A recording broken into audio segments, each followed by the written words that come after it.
ಈ ಜಾತ್ರಾ ಮಹೋತ್ಸವಕ್ಕೆ ನಾಡಿನ ಪರಮ ಪೂಜ್ಯರು, ಎಲ್ಲ ಹಿರಿಯ ಜನಪ್ರತಿನಿಧಿಗಳು, ಅದರ ಜೊತೆಗೆ ಅಪಾರ ಗವಿಸಿದ್ದಪ್ಪ ಜನ ಭಕ್ತವೃಂದ ತಾವೆಲ್ಲ ಪಾಲ್ಗೊಂಡಿದ್ದೀರಿ. ನಾನು ಮ್ಯಾಲೆ ಮಾತಾಡ್ತೇನೆ, ಮಾತು ಹೇಳಿಬಿಡ್ತೇನೆ. ಒಂದು ಬದುಕು ಸಾರ್ಥಕ ಆಗಬೇಕಾದ್ರೆ ಮನುಷ್ಯ ಏನು ಮಾಡಬೇಕು?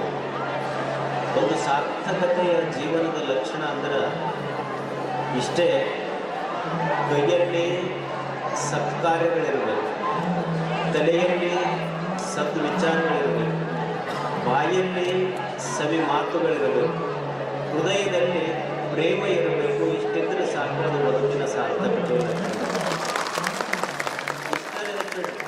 ತಲೆಯಾಗ ಚಲೋ ವಿಚಾರ ಇರಬೇಕು, ಕೈಯಾಗ ಚಲೋ ಕೆಲಸ ಇರಬೇಕು, ನಾಲ್ಗೆ ಮೇಲೆ ಚಲೋ ಮಾತಿರಬೇಕು, ಎದೆಯಾಗ ಪ್ರೇಮ ಇರಬೇಕು.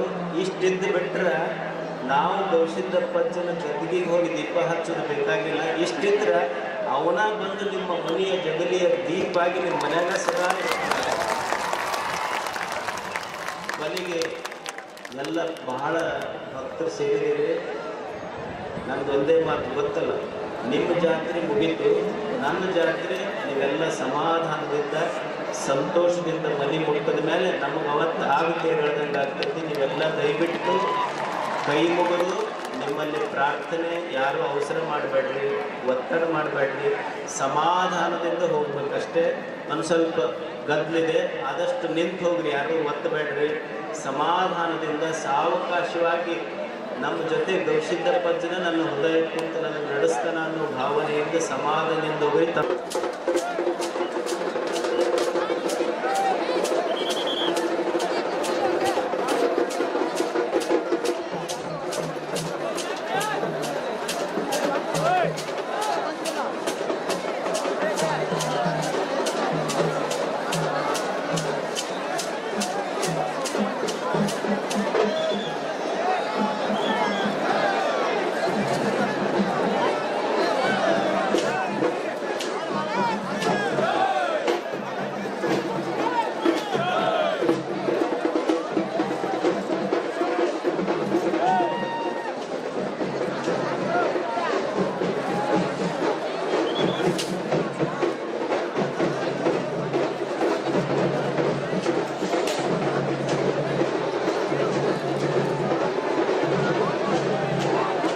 ನೋಡಿದ್ರಲ್ಲ ವೀಕ್ಷಕರೇ, ಇದೇ ರೀತಿಯ ಇನ್ನಷ್ಟು ಹೊಸ ವಿಡಿಯೋಗಳಿಗಾಗಿ ನಮ್ಮ ಸಪ್ತಶ್ವ ಟಿವಿ ಕನ್ನಡ ಚಾನೆಲ್ನ ಸಬ್ಸ್ಕ್ರೈಬ್ ಮಾಡಿ, ಲೈಕ್ ಮಾಡಿ, ಶೇರ್ ಮಾಡಿ. ಧನ್ಯವಾದಗಳು.